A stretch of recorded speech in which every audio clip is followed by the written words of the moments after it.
Hello dear viewers, here today in this class we are going to understand direct speech and indirect speech. இன்றைக்கு இந்த கிளாஸ்ல direct speech indirect speech பற்றி பார்க்க போகிறோம். Primarily what is mean by speech in Tamil? Speech என்பது தமிழில் பேச்சு என்பதாக இருக்கிறது. Speech பேச்சு ரைமிங் இருக்குல்ல, பேச்சு என்ற தமிழ் வேர்டுக்கு இன்னொரு இங்கிலீஷ் வேர்டு நரேஷன் என்று இருக்கிறது. நரேஷன் என்பது பிறரிடம் எடுத்து கூறுதல் என்பதாக இருக்கிறது. The narration is an act of reporting the words of the speaker. Speaker means சொல்பவர், பேசுபவர். அவருடைய வார்த்தைகளை எடுத்து சொல்லக்கூடியதுதான் narration. Speech. This speech is divided into two types. The first one is direct speech and then the second one is indirect speech. What is mean by direct speech? When we report the exact or actual words of the speaker, it is known as the direct speech. பேசுவருடைய சொல்பவருடைய வார்த்தைகளை வாக்கியங்களை அப்படியே உள்ளது உள்ளபடி எடுத்து சொல்லக்கூடியதுதான் direct speech. For example, கிளாஸ்ல English teacher grammar நடத்தி கொண்டிருக்கிறார்.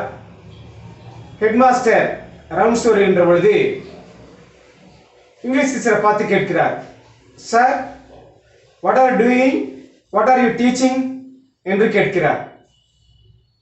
இந்த क्वेश्चनக்கு இங்கிலீஷ் டீச்சர் ரிப்ளை பண்றார், I am teaching grammar. So in this dialogue, the headmaster is the first person. Why is this? Because he asked the question the class teacher, the English teacher. So the headmaster is the subject, speaker, first person. The English teacher is the object, listener, second person. After this incident, headmaster reached his room. Headmaster English டீச்சருடன் பேசிவிட்டு அவருடைய ரூமுக்கு செல்கிறார். அங்கு correspondent இருக்கிறார். Correspondent ஹெட்மாஸ்டரை பார்த்து கேட்கிறார், English teacher கிளாஸ்ல என்ன செய்து கொண்டிருக்கிறார் என்று கேட்கிறார். ஹெட்மாஸ்டர் இங்கிலீஷ் டீச்சரை பற்றி கரஸ்பாண்டன்ட் சொல்ல வேண்டுமானால் அதனை இன்டைரக்ட் ஸ்பீச்சில் தான் சொல்ல வேண்டும். Why this? Because here in this place headmaster is the first person, correspondent is the second person, the English teacher is the third person. So third person பற்றி second person ஆகிய correspondent first person HM சொல்ல வேண்டுமானால் இதனை indirect speech தான் சொல்ல வேண்டும். The headmaster told the correspondent that the English teacher was teaching grammar. English teacher grammar நடத்தி கொண்டிருந்தார் என்று சொல்ல வேண்டும். Why this? Because headmaster correspondent third person English டீச்சரை பற்றி ரிப்போர்ட் பண்ணுகிறார். So ரிப்போர்ட் பண்றதுனால இந்த indirect speech reported speech என்றும் சொல்லப்படுகிறது. So from this concept, what is mean by indirect speech, or when should we use the indirect speech? When we report the exact meaning of the speech of the speaker, as if you told without quoting the actual words, it is said to be in indirect speech. Without quoting actual words என்பது அவர் கூறியதை உள்ளது உள்ளபடி கூறாமல் என்ற அர்த்தத்தில் வருகிறது. மேலும் the exact meaning of the speech of the speaker என்பது பேசுவருடைய வார்த்தைகளின் அர்த்தம் மாறாமல் இருக்க வேண்டும் என்பதாகவும் இது இருக்கிறது.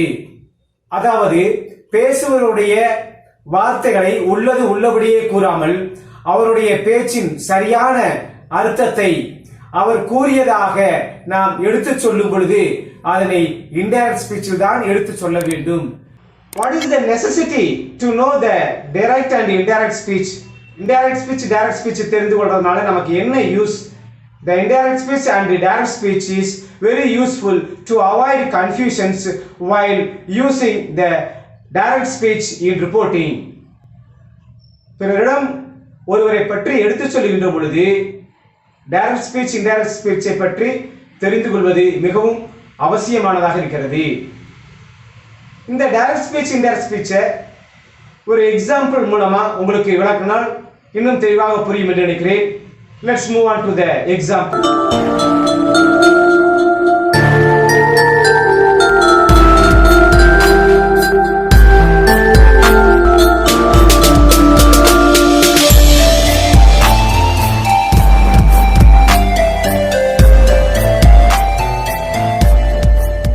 Said to Nila, "Are you happy now?" Question mark. Yes or no type interrogative sentence. மலர் நிலாவிடம் சொன்னால் இன்வெர்டட் கொட்டேஷனுக்குள்ள இருக்கக்கூடிய சென்டென்ஸ் இன்டராகேட்டிவா இருக்கிறதுனால said to என்பதை கேட்டால் என்று வைத்துக் கொள்ளலாம். மலர் said to நிலா, மலர் நிலாவிடம் கேட்டால் "Are you happy now?" நீ இப்பொழுது சந்தோஷமாக இருக்கிறாயா என்று கேட்டார். அதற்கு நிலா மலரிடம் பதில் சொல்கிறாள். நிலா said to Malar with an inverted quotation, "I am happy now." நான் இப்பொழுது சந்தோஷமாக இருக்கிறேன். சோ மலர் நிலா இரண்டு பேரும் நேரடியாக பேசிக் கொள்கிறார்கள். Are you happy now? Yes, I am happy now. இரண்டு பேரும் டைரக்டாக பேசிக் கொள்கிறார்கள். So this is direct speech. இந்த direct speech inverted quotationக்குள்ள இருக்கும் என்பதை நாம் நினைவில் வைத்துக் கொள்ள வேண்டும். இந்த டைரக்ட் ஸ்பீச்சை இன்டைரக்ட் ஸ்பீச்ல சொல்லும் பொழுது கமா இன்வெர்டட் கோட்டேஷனை ரிமூவ் செய்து விட வேண்டும், நீக்கிவிட வேண்டும். நீக்கிவிட்டு டைரக்ட் ஸ்பீச்சில் ரிப்போர்ட்டிங் வெர்ப் என்னவென்று பார்த்து அதனை மாற்ற வேண்டும். அதற்கு தகுந்தது போல டென்ஸை மாற்ற வேண்டும். பாருங்க, நிலாவும் மலரும் பேசிட்டு இருந்தாங்க. இப்ப நிலா இந்த கான்வர்சேஷன்ல இருந்து வாயி அவள் சென்று விடுகிறாள். அதற்கடுத்து மலர் சீலாவை பார்க்கிறாள். சீலா கேட்டிருக்கிறாள், நிலா உன்னிடம் என்ன சொன்னாள் என்று. ஹியர் நிலாவை பற்றி மலர் சீலாவிடம் சொல்ல வேண்டுமானால் அதனை இன்டைரக்ட் ஸ்பீச்சில் தான் சொல்ல வேண்டும். Why this? Because Malar is going to report about Nila to சீலா. மலர் சீலாவிடம் நிலாவை பற்றி ரிப்போர்ட் செய்கிறார். So this sentence said to be in indirect speech, that is reported speech. Listen here. Malar told Sheila that she was happy then. Here then, the then எப்படி வந்தது? Direct speech இருக்கக்கூடிய adverbial word, timing word now என்பது indirect ஸ்பீச்சில் மாற்றப்படுகின்ற பொழுது அது then என்று மாற்றப்பட வேண்டும். Here we should mind a main concept, the word that is a conjunction word. Where should we use conjunction word? The conjunction word should be used in between the reporting speech and the reported speech. Look at here. After this conjunction word there, she was happy then. Here she என்பது யாரை குறிக்கிறது? நிலா என்ற third பர்சனை பற்றி குறிப்பிடப்படுகிறது. am என்ற helping verb direct ஸ்பீச்சில் இருக்கிறதுனால அதனை இன்டைரக்ட் ஸ்பீச்சுக்கு மாற்றுகின்ற பொழுது was என்ற பி ஃபார்ம் ஹெல்பிங் வெர்பாக மாற்றப்படுகிறது என்பதை நாம் மனதில் வைத்துக் கொள்ள வேண்டும். டைரக்ட் ஸ்பீச்சில் ரிப்போர்ட்டட் பார்ட் இருக்கக்கூடிய I am very happy now என்பதில் I என்ற ப்ரோனவுன் ரிப்போர்ட்டிங் பார்ட் இருக்கக்கூடிய ஸ்பீக்கர் நிலா என்பதனை குறிக்கிறது. இந்த நிலா என்ற third person proper noun indirect ஸ்பீச்சுக்கு மாற்றுகின்ற பொழுது அதனுடைய ப்ரோனவுனாக she என்பதாக மாற்றப்படுகிறது.